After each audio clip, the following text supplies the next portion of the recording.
غریدہ اللہ کو منانا سب سے آسان چیز، کائنات میں سب سے آسان ہے اللہ کو منانا۔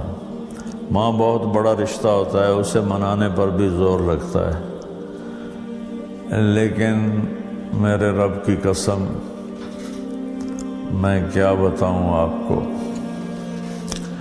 میرا رب کہتا ہے میرا بندہ، میری بندی، تو اتنے گناہ کر، اتنے گناہ کر کہ زمین بھر دے، پھر زمین کے اوپر اپنے گناہوں کی تہ لگا،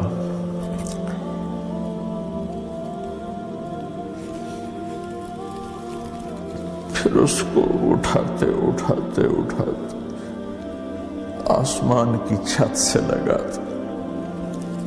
مجھے بتاؤ کون اتنے گناہ کر سکتا ہے؟ میرے رب کی قسم، پوری دنیا کے انسان جو مر گئے، جو زندہ، جو آئیں گے، پوری کائنات کے جنات جو مر گئے، جو زندہ، جو آئیں گے، یہ سارے مل جائیں اور قیامت تک گناہ کرتے رہے تو اتنے نہیں کر سکتے کہ آسمان تک چلے جائیں۔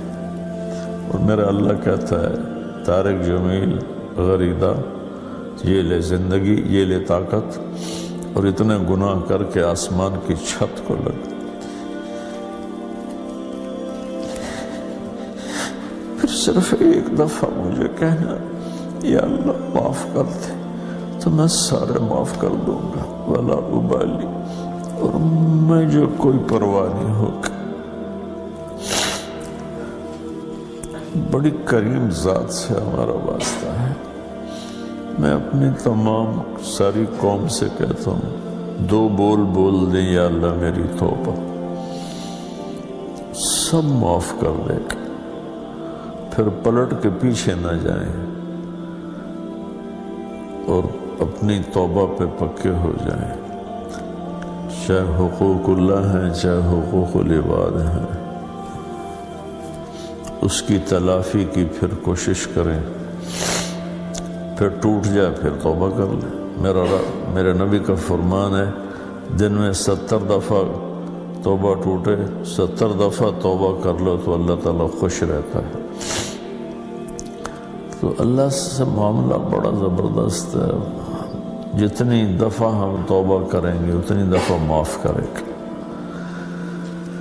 وہ ایسا نہیں ہے کہ وہ کہے گا کہ مجھے جاوید چوہدری صاحب میرے بہت پیارے دوست ہیں، بھائی ہیں، مجھے ان سے بہت محبت ہے، میں ان کی بہت قدر بھی کرتا ہوں، ان کے قلم کا مرید بھی ہوں میں۔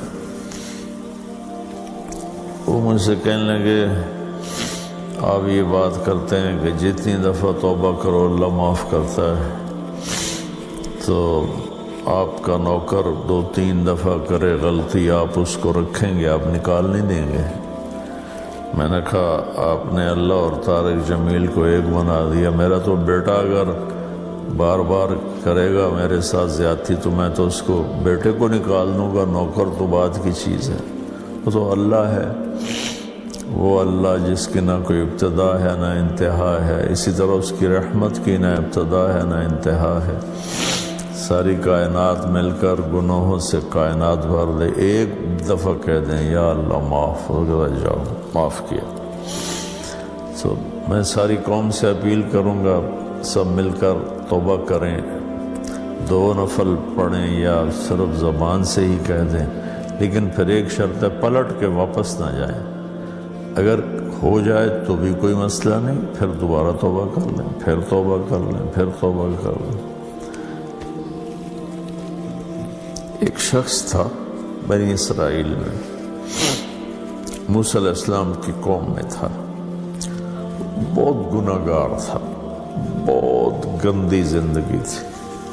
جب وہ مرنے لگا تو اس نے اپنے بیٹوں سے کہا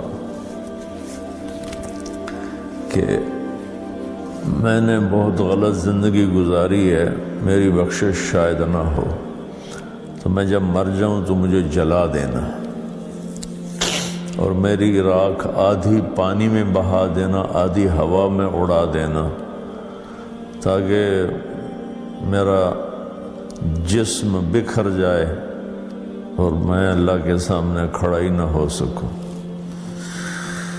تو انہوں نے اس کو جلا دیا، آدھی دریا میں بہا دی، آدھی ہوا میں اڑا دی۔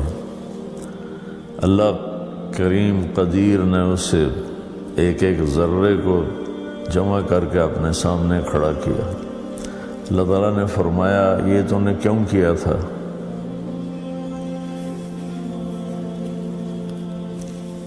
اس نے کہا یا اللہ میں ڈر گیا تھا۔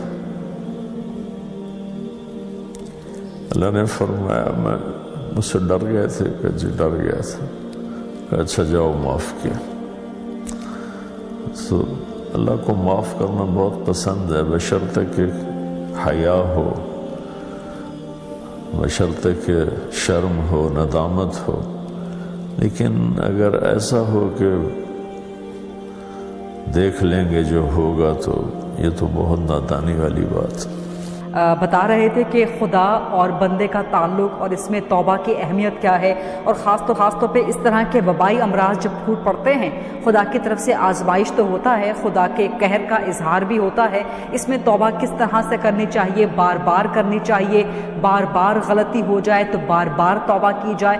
تو جس طرح سے آپ نے کہا کہ اگر ایک دفعہ غلطی ہو جائے توبہ کریں، پھر غلطی ہو پھر توبہ کریں، تو کیا اس طرح کی بار بار کی توبہ بار بار قبول ہوتی ہے؟ جی بالکل قبول ہوتی۔ میں نے بات آپ سے عرض تو کیا، میرے نبی نے فرمایا اگر سچی ندامت کے ساتھ دن میں 70 دفعہ بھی توبہ ٹوٹے اور وہ کر لے تو اللہ تعالیٰ اسے معاف فرما دیتا۔